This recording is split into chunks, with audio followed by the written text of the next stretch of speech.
Welcome back everyone to the channel. I'm Vilpi and this is the iPhone 12 Pro we have here for unboxing.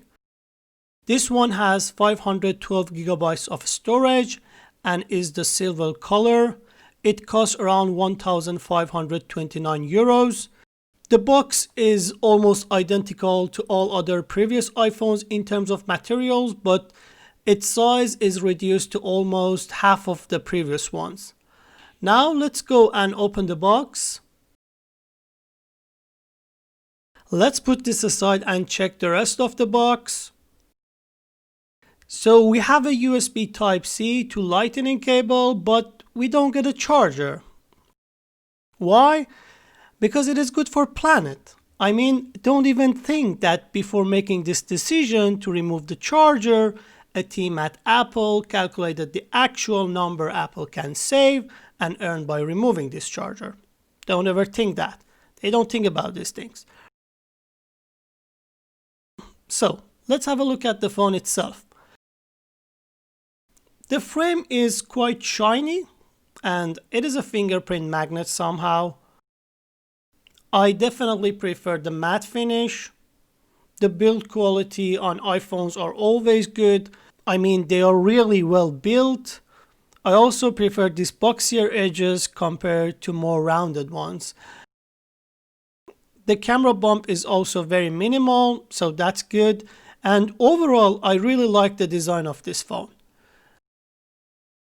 This silver color is also quite nice and looks a bit white, I would say.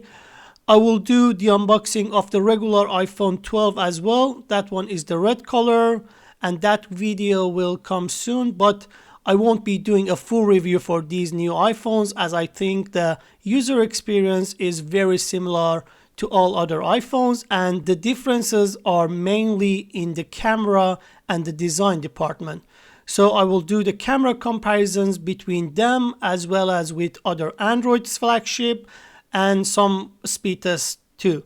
So if you are not a subscriber, make sure you subscribe to both support me and watch those upcoming videos. Now let's boot this up.